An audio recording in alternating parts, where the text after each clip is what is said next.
Stop telling people your business, seriously. Not because everyone is secretly out to get you, but because most people were never meant to carry the weight of your dreams, your plans, or your private life in the first place. I think one of the biggest signs that you're becoming emotionally mature is realizing that not every thought needs an audience. Not every goal needs applause before it exists. And not every chapter deserves spectators while it's still being written. I used to think sharing everything made me authentic. Now I think discernment is far more authentic. I've noticed something interesting. The more secure I become, the less I feel the urge to announce what I'm building. It's almost like confidence makes you quieter. You stop needing reassurance because you've already decided you're capable. And that's such a peaceful place to live from. Here's what people don't talk about enough. Every time you tell someone your plans, you're inviting their psychology into your future, their fears, their biases, their insecurities, their assumptions. Even people who love you can accidentally project limitations onto you because they're looking through the lens of their own life. If someone has never built the thing you're trying to build, why would you let their uncertainty become your certainty? That's not wisdom. That's outsourcing your belief. And there's another layer to this that fascinates me. Research has suggested that talking extensively about future goals can sometimes create a premature sense of accomplishment. Your brain enjoys social recognition. So if everyone already congratulated you for the business you haven't started, the body can experience a little reward before you've actually earned one. Suddenly the urgency softens. That's why I like surprising people with results instead of entertaining them with intentions. It's a much better use of my energy. Also, privacy is attractive. I'm not talking about playing mysterious games. I'm talking about having a life that belongs to you before it belongs to everyone else's opinions. There is something incredibly luxurious about waking up, working on your goals, making decisions, changing your mind, growing in silence, and not feeling obligated to update the group chat every 12 minutes. That's freedom.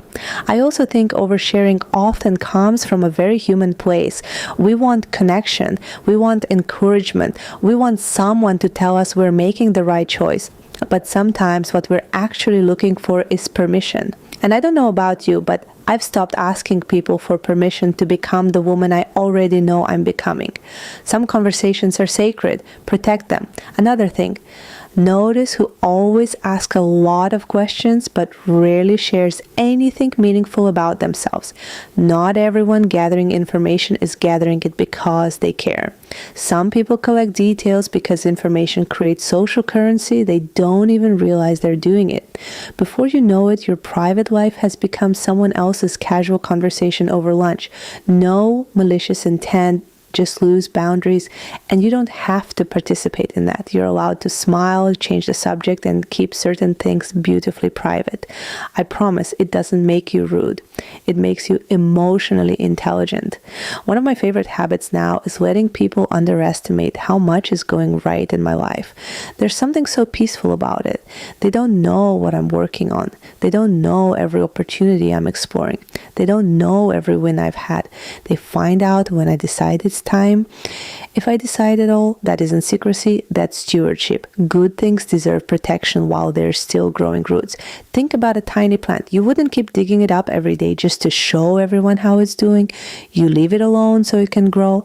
Your goals deserve the same respect. And honestly, not everyone deserves front row seats to your life just because they asked the question. Access should be earned, not assumed. The older I get, the more I realize that peace has a privacy setting. My joy has a privacy setting. My relationships have a privacy setting. My next move definitely has a privacy setting. And the funny thing is, the less I explain myself, the more confident I feel, because confidence doesn't need constant witnesses. It simply needs consistency. So stop announcing every move. Stop seeking reassurance for decisions you've already made. Let your work speak. Let your growth surprise people. Let your results answer the questions you no longer feel obligated to. Some of the most powerful women you'll ever meet aren't quiet because they have nothing going on. They're quiet because they understand that not everything valuable becomes more valuable once it's public. Love you no matter what.